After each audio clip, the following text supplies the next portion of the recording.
Matagal na akong hindi nakapagturo ng ESP. Sa katunayan, huli akong nagturo 3 taon nang lumipas.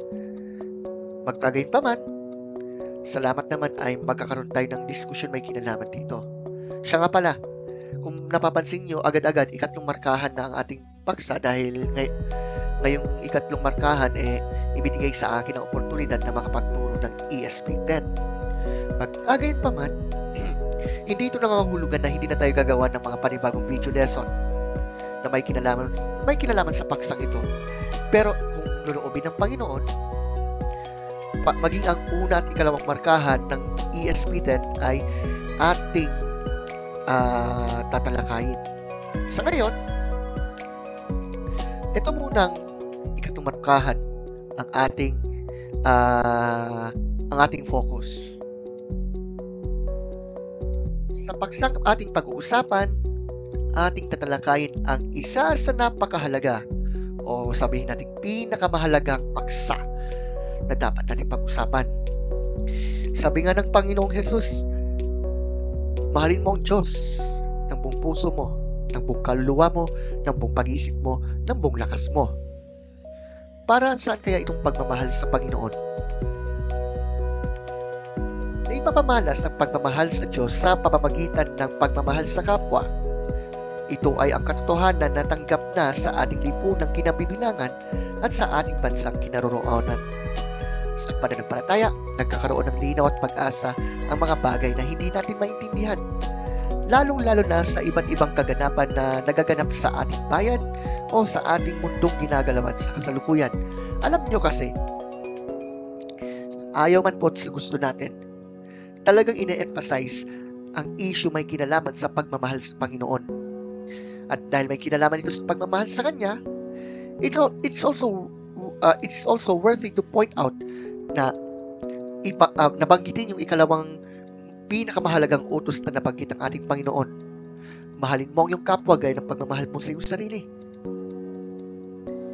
Ang pagkakaroon ng positibong pananaw ay nagpapakita na ito'y isang tanda o tandang pagtugon sa paniniwalang tayo nga ay mahal ng Panginoon. Ano man ang nagaganap sa ating kapaligiran o lipunan, ito ay may mensaheng nais iparating ang Diyos sa atin.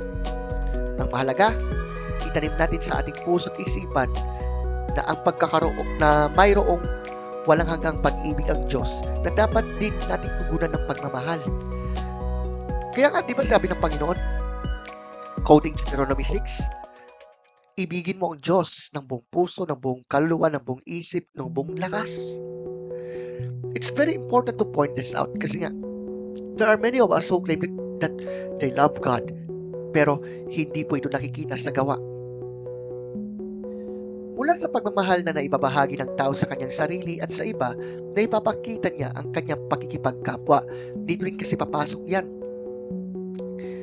Di ba nga, sabi nga ng Panginoong Jesus sa Matthew 25, na whatever you do to the least of your brothers, you do it to me.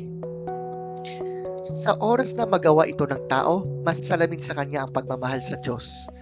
Dahil na ibabahagi niya ang kanyang pagkatao, talino, yaman at ng buo at walang pagsubali o walang pagdududa.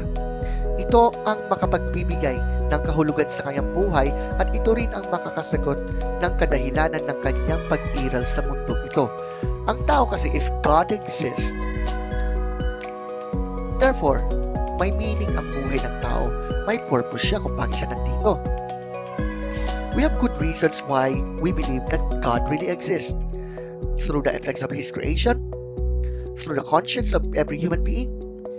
Isalipan natin yung katotohanan tungkol sa, syempre, sa mga Christians nga, reliability of the Bible, who Jesus is, His resurrection, you name it. But here's the point. Sabihin na may mga tao na nagdedeklara na mahal daw nila ang Panginoon. Kaso nga lang, ito po ba ay naisasagawa talaga o baga hanggang satsat lang? Ang tao ay masasabing pinaka-espesyal sa lahat ng nilikha. Kasi nga, hindi lamang katawan ang ibinigay sa kanya ng Diyos, kundi pinagkalooban din siya ng Espiritu na nagbubukod tangi at nagpapawagi sa kanya sa Diyos. Let's remember when God created man. created human beings. In Genesis 1:26, sinabi nga ng Panginoon before that, sabi niya, likhain natin ang tao ayon sa ating larawan. It's very obvious na ang tao ay masasabing espesyal sa paningin ng Panginoon. Pero, ang nagpapakatao sa tao ay ang kanyang espiritu na kinaroroonan ng persona. Sang-ayon kay Scheller, ang persona ay ang pagkaako ng bawat tao na nagpapabukod tangi sa kanya. Kaya kung mapapansin niyo yung mga personal pronouns like him or her, she or he, dito po natin masasabi na yung persona ng tao ay andyan. One being with one person, yan ang tao. Okay? Ito ay lalong lumalalim kung isa sa buhay niya ang kanyang pagiging kalarawan ng Diyos at kung papaano niya minamahal ang kanyang kapwa. Kaya't ang tunay na diwa ng espiritualidad ay ang pagkakaroon ng mabuting ugnayan sa kapwa at ang pagtugon sa tawag ng Diyos na may kasamang kapayapaan at kapanatagan sa kalooban. Kaya kung mapapansin nyo,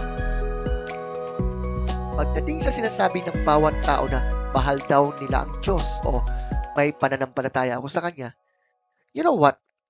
Let's face it. We are all wretched. We are sinful in nature. That's why we need the Savior, Jesus Christ. And since Jesus declared to be the only way, it is Him and Him alone who is the source of salvation. Ngayon, kung nakatanggap na siya ng salvation, then dito po may papamalas itong mga to. Especially when it comes on what? The nine fruits of the Holy Spirit. Anyway, may papakita ito kung talagang mahal niya ang Panginoong Diyos by means of the following. Pagmamahal sa kabutihan. Kasi nga, God is the absolute or ultimate standard of goodness. Pangangalaga sa kapaligiran. Kasi nga, ang Diyos ang nagkaloob sa tao na pamahalaan at alagaan ang kalikasan. Paggalang sa karapatang pantao na kung saan ipinipinpoint na ang bawat tao ay mahalaga sa Panginoon. Pagkamasunurin. Paggalang sa mga nakakatanda. Pagmamahal at paggalang sa kapwa na kung saan let me remind everyone here, if you still remember the words of Christ, love your enemies and pray for those who persecute you. Although it's very, very, what do we call it? Isabing revolusyonaryo yung punto de vista na sinabi ng ating Panginoon, pero ito po'y nakakabuti. Ginawan ka ng masama yung tao, ibig bang sabihin, gaganti ka by means of what? Pagmamarites o pagchismis? No! Actually, you must have to pray for that person na nawa ay magkaroon ng pagbabago sa buhay niya ng patuloy. Hindi yung tipong ikakalat yung mga dapat ikalat kahit hindi naman, hindi dapat ikalat yung mga ganoon. Diba? We need to recognize na kahit ganun, ang mga taong yan ay nilikha ayon sa larawan ng Diyos at ito po ay may right din na magbagong buhay. Diba? Siyempre, we are talking about worship, pagtutulungan, at iba pa.